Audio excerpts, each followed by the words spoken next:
The best part about my day is that it starts hours before I clock in for work. I may never know what will come for me in a workday, but I do know that I can begin my day with things I like and that are good for me, like working out with my husband, having coffee with chocolate milk, and eating a yummy breakfast.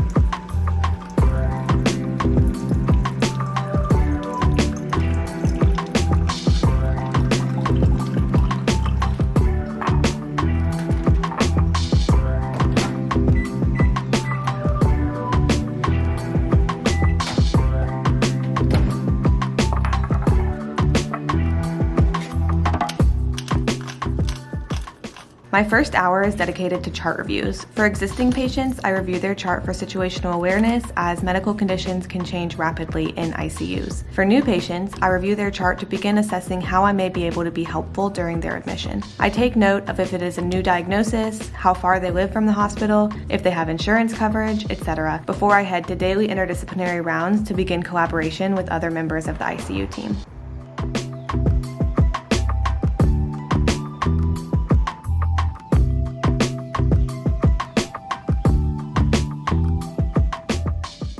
I'm about to do a Zoom call for a publication that has said they may want to feature me in their November issue. They're featuring, just medical social workers across the nation, which is pretty cool. I'm a little bit nervous just because I always hope that I can communicate my thoughts the way that I am actually thinking them, that my words will come out and be actually reflective of my thoughts, and that I can represent myself and this field well, kind of feeling the pressure of that, but I'm sure it'll be great. They said it's just a casual call. My heart rate right now does not know that it's casual.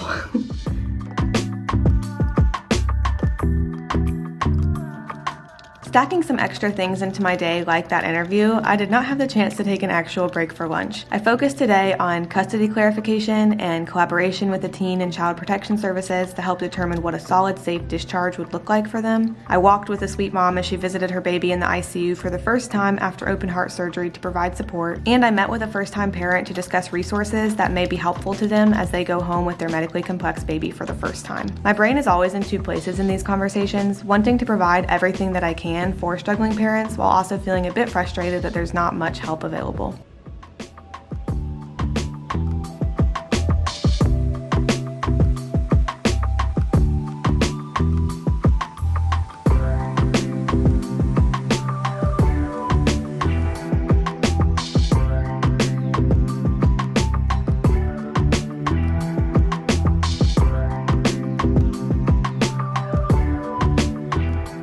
I just made it home and I'm going to have a pretty quick turnaround, which I'll tell you about when we get settled, ready to do that. The majority of my patient care today was taken up by mostly two patients. I feel like that sometimes happens no matter how many patients you have. There are just some days where some people need you more than others. For one patient, I was helping clarify who has legal custody, who's responsible for the well-being of the child, because the well-being of the child had not been being prioritized in a way that was neglectful to them, and so I ended up having to make a child protection report. Another one was acting as a liaison between the medical team and child protection for a patient who was already involved with child protective services and is under foster care. So just helping make sure that all of the consents are gotten from the correct people, all of the correct people are getting medical updates, as any changes in the care plan happen throughout the day. I got to help a family clarify their child's insurance status. Thankfully, he is covered for at least another year, and so that's good news for them, a weight off of their shoulders. One of my pre-existing patients was having surgery today, so I made a point, amidst the busy schedule and all of the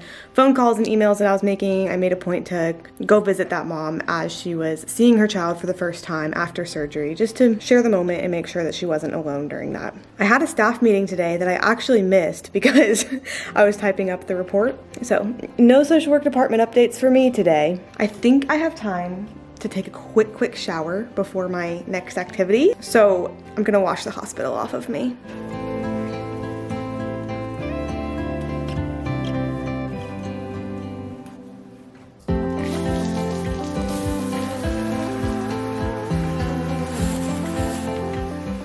I probably did not actually have time to shower, but oh well, I feel much better in my comfy clothes.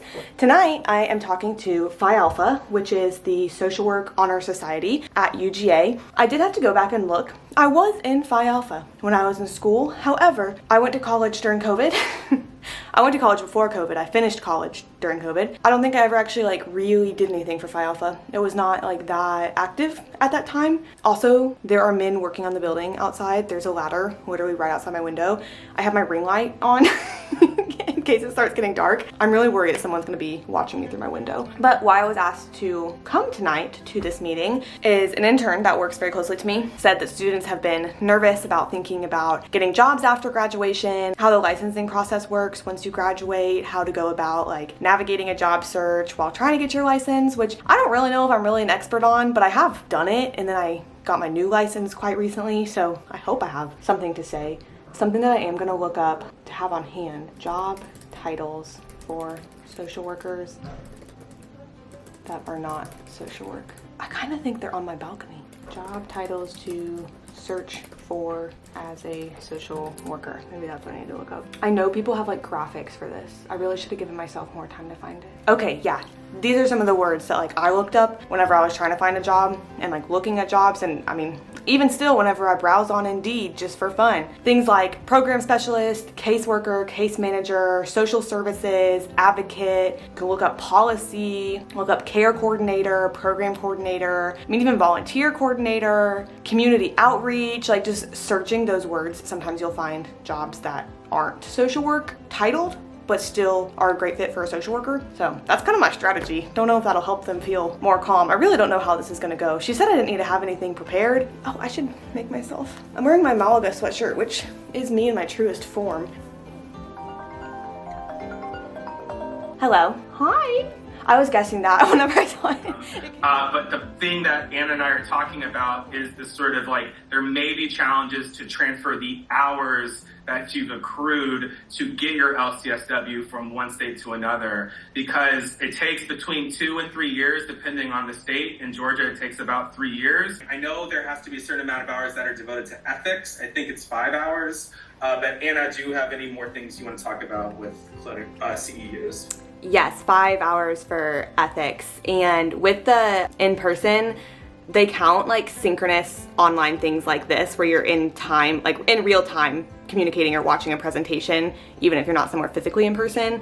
But there are CEUs that are the asynchronous ones where you're going through a module, and those are the ones that are the maximum of 10 hours. But the last thing I'll say is my clinical supervisor, I remember only what he taught me and barely anything from my MSW. It was a fantastic experience that I helped to ground me in a lot of the work that I've done. Yeah, so of the 120 hours that you get, which you can find all of this on the Georgia Board website, up to half of them can be group supervision, and then half or more have to be individual, and up to half of them could be from somebody with another professional license like an LPC, LMFT, psychology license, but at least half of them have to be an LCSW, because sometimes depending on the role that you end up in, your direct person right above you might not be an LCSW, but obviously they want you to have that supervision from a social worker as well, so only half can be from someone that's not a social worker.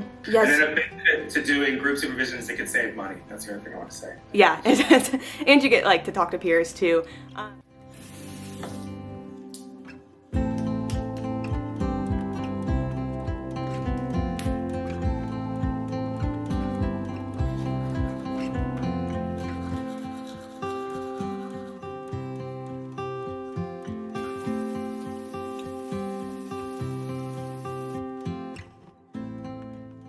I've gotten better at leaving work within the workday, but there is always a mix of emotions that accompany me home. Sadness, hope, frustration, gratitude. I try to keep as much space for the positive moments in a day as I do for the negative ones, though that takes a lot of purposeful effort. Thank you for spending today with me. Subscribe for more. You're doing great, and I'll see you next time.